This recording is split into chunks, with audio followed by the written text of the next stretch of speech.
welcome to week 8 of school. This is our last and final week of doing our school away from school. So I want to tell you guys that you have done an excellent job. I'm very proud of you, and I want to say thank you for doing such a good job on your schoolwork. So we have finished our Bible book of stories, and so this week I gave you a piece of paper and I want you to write your favorite memory verse from the Bible on that piece of paper. And if you don't have a favorite memory verse, that's okay. If you're able to look one up in your Bible, or you can look it up on the internet, just find something that you like. That would be fine too. So I actually wanted to share with you one of my favorite Bible verses, so I went ahead and I wrote it on the piece of paper. So I want to show you that right now, and I'll read it to you. So here is my memory verse that I wrote on my paper. This is from 1 Corinthians chapter 13.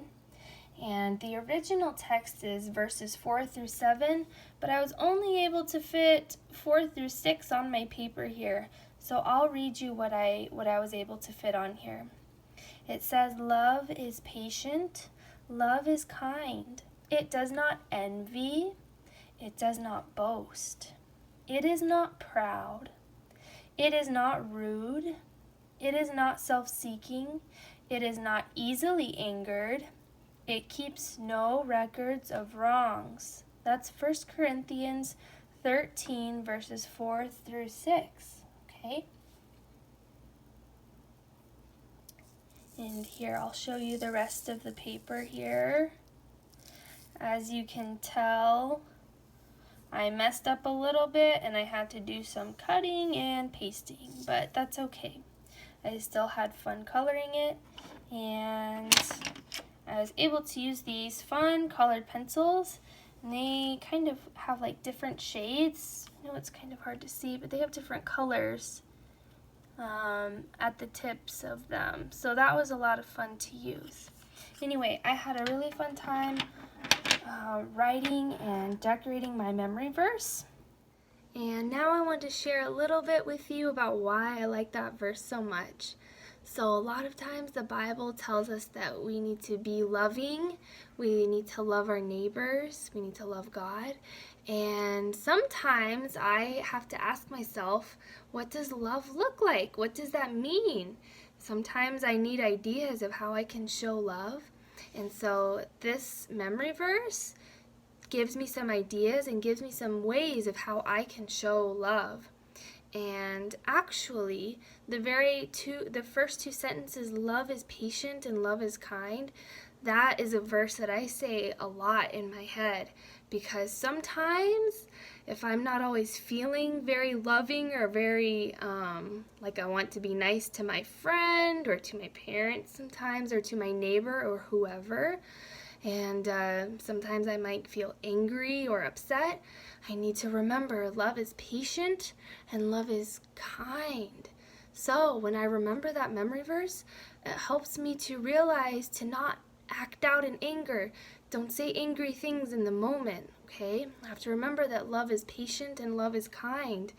And just like I've said a lot of times in class before, we need to try to do these things even though it's not always easy. Love is not always patient and kind in an easy way all the time. Sometimes that'll be easy, but other times it might be hard, but we still need to try our best. And so that is why that memory verse is special to me, because it helps me know how I should treat my friends and my neighbors, and gives me some ideas of what to do and what not to do. So remember, it says, be patient and be kind, but don't be jealous. Don't envy. Be happy with what you have. Don't boast. So we should not be prideful or overly proud. Love is not rude. Sometimes that's a hard one, but love is not rude. And that's why it's important that we be patient first, so that we can calm down. And so after we've practiced some patience, then we can remember, okay, love is patient, love is kind. I need to not be rude, even though I might feel like it sometimes. It is not self-seeking. That means that you're not always trying to do the best thing for you. you're keeping an eye on others and what others need, and you're not always thinking about me first, what can I do for me? And so that's what self-seeking means.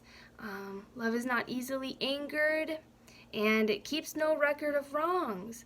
So if we get upset with someone, it might be easy to remember that a long, long time down the road, but this verse helps me to remember that if I have forgiven that person, we leave it in the past and we don't make them feel bad for it anymore. When we move on and we continue to love.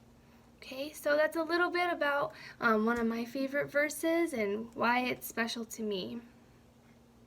Now, even though we don't have any more stories to read out of our Bible book, I still want to share with you a Bible story from a different book that I have. And there is no worksheet or requirement that goes along with this. This is just something for you to listen to if you have time, okay? So I'm going to read this story, and it has some pictures in it, and so I'm going to show you the pictures while I read the story. All right, the Bible story I want to read to you today is just a short story. It's called Young David and Goliath the Giant. You may have heard this story before.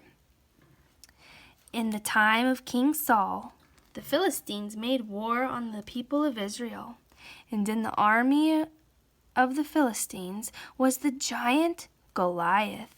His helmet was bronze, his breastplate was bronze, and even the armor on his legs was bronze. Goliath shouted to the soldiers of Israel, "Let one man come to fight me. If he wins, you will be our conquerors. If he loses, you will be our slaves." Goliath shouted these words at the army of Israel morning and evening for 40 days.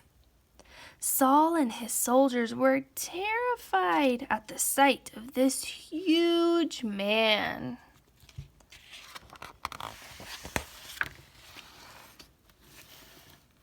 Now, in that land in Bethlehem, there lived a man named Jesse who had 8 sons.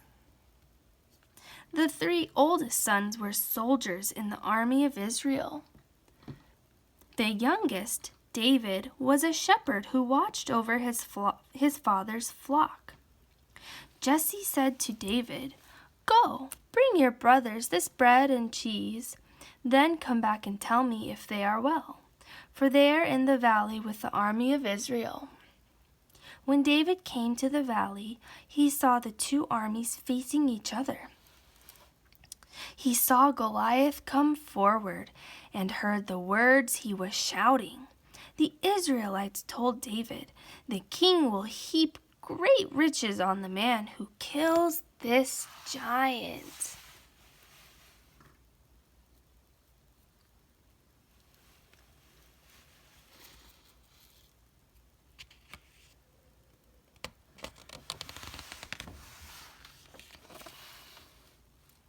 David went to find King Saul and told him, "I will fight the giant Philistine who believes he is mightier than our God. I am only a young shepherd, but when the lion and the bear try to take a sheep from me, I fight them, and God protects me from their claws." And Saul said, "Go, and may the Lord be with you." Saul gave David his helmet and breastplate, but they were so heavy he could not move. He took them off and went down to the stream. There he chose 5 smooth stones and put them in his shepherd's pouch. Then David walked toward the Philistine with his sling in his hand. The giant laughed when he saw him, but David cried out, "It is not by lance or sword that our God gives victory." David took a single stone and hurled it with his sling. The stone struck Goliath on his forehead, and he crumpled to the ground, dead. The soldiers of Israel rushed forward with a great war cry, and the army of the Philistines fled before them. And that is the end of our story. Thank you so much for listening.